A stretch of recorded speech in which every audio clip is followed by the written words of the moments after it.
Émission. Pour parler de littérature, Nathalie Hugues est née en 1970, elle est écrivain depuis 2004.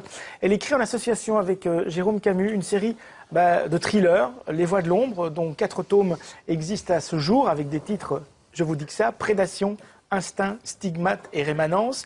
On leur doit aussi à deux... On dirait des albums de Jacques Duval. Oui, c'est les nouveaux titres, nouvelles titres des chansons. On leur doit aussi Les Éveillés ou les yeux d'Harry. L'Enfant Rien est son premier roman solo, paru chez Calman Lévy. Cédric. Comment est-ce qu'on fait pour rentrer aussi bien dans la tête d'un petit bonhomme, alors qu'on est une écrivaine? Ouais, Jean-Marie? Oui, moi, c'est une des multiples questions que je me pose avec ce bouquin. Et je me demande surtout comment on fait pour nous embarquer comme ça dans une histoire où on se fait avoir du début à la fin. Ouais. Jusqu'à la fin. Et au début, même vraiment jusqu'à la toute fin. Mais même au départ, on se dit, ouais, c'est sympa, c'est gentil, le petit garçon. Et puis, c'est beaucoup moins sympa. Ça devient de moins en moins gentil. Tout à fait étonnant. Voilà, le bouquin s'appelle L'Enfant-Rien. Il est signé par notre invitée. Elle nous rejoint, c'est Nathalie Hugues.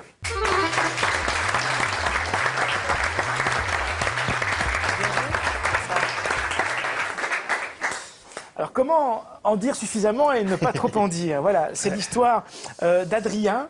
Adrien vit avec sa maman et sa demi-sœur, Isabelle. Sa maman quelqu'un qui est assez triste, qui est un peu dépressive. Et puis, il connaît pas son papa. Il ne sait même pas à quoi il ressemble. Il y a une boîte rouge. Il se dit peut-être qu'il y a des photos dedans, mais il n'est pas assez grand pour y arriver. Donc la boîte rouge, il verra ça plus tard. Et puis, un week-end sur deux, sa demi-sœur, Isabelle, quitte le foyer pour rejoindre son papa. Et puis Adrien regarde ce monsieur, espère qu'il va le voir, espère qu'il va lui dire quelque chose, lui dire viens avec nous. Et puis il ne le fait jamais, et c'est l'enfant rien. Et puis il y a une tante aussi qui est vraiment qui est pas sympa, qui lui dit, et puis il est malade. Qui lui dit un jour, et puis il est malade, c'est vrai, et qui lui dit un jour, de toute façon tu ne ressembles à rien. Et il y a des phrases comme ça qui tombent dans des oreilles d'enfants et qui marquent à vie. Et puis on se dit, mais on commence à se poser des questions. Et pourquoi cet enfant, personne ne le considère? Pourquoi est-ce que finalement il trouve sa place nulle part? Et on se dit, ça doit être lié à sa naissance. Est-ce que vous avez, dans un premier temps, alors on ne va pas raconter la fin, mais est-ce que vous avez, dans un premier temps, voulu nous raconter l'histoire d'un enfant non désiré? Oui. L'idée de base m'est venue lorsqu'un homme m'a dit ma femme m'a encore fait un bébé dans le dos. Ouais. Encore? Oui, celui-ci en avait 3. On avait eu 3 dans le dos. Et ça m'a sidérée. Et ça m'a longtemps travaillé. Et un jour, j'ai décidé de raconter l'histoire d'un enfant non désiré, mais dont le père irait jusqu'au bout de ce non-désir, c'est-à-dire dont le père déciderait de ne pas le voir. Ça, c'est l'idée de base de l'enfant rien.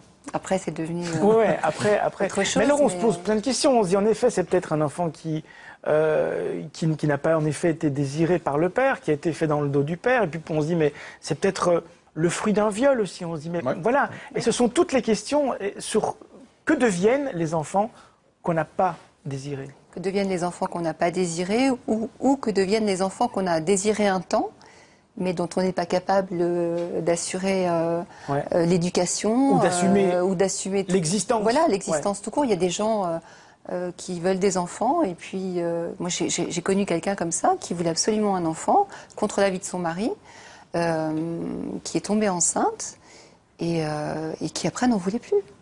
Comment est-ce que vous avez rencontré justement ce genre d'enfant? Parce que vous écrivez, je trouve terriblement bien ce qui se passe dans la tête d'un petit bonhomme qui a un manque terrible.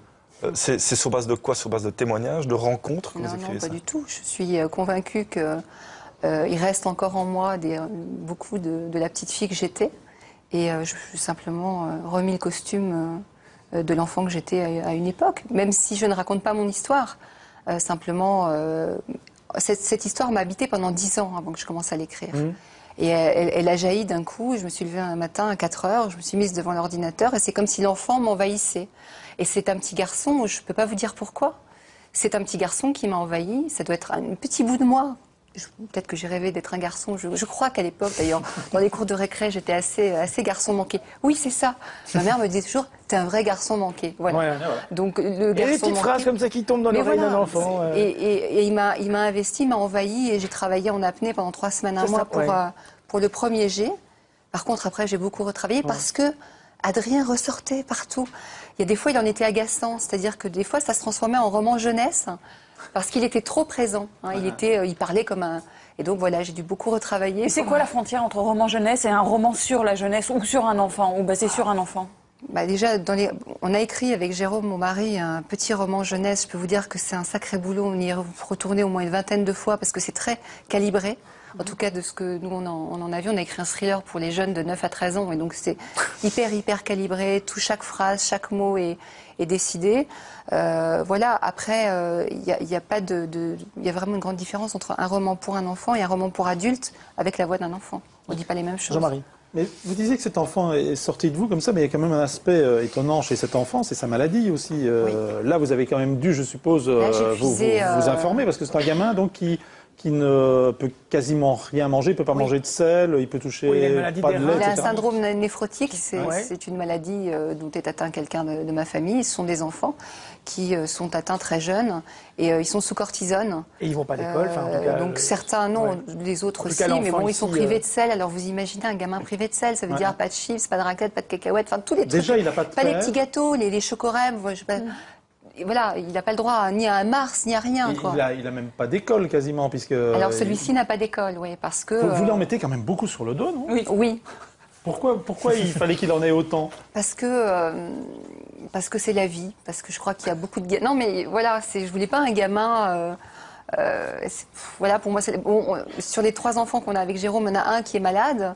Donc voilà, pour moi, c'est vraiment c'est ce qui se passe autour de moi. Et puis je vois tellement de gamins, de toute façon, qui sont malheureux, qui sont en manque d'affection, tout ça. C'est vrai qu'en une phrase, vous résumez la situation de cet enfant. J'étais un enfant rien, sans père, avec une mère, tas de fraises à la crème, parce qu'en plus, ce qu'on n'a pas dit, c'est qu'à un moment donné, la mère a un accident, qu'elle est... Elle se fait renverser par une camionnette conduite par un mort, ce qui est quand même dramatique.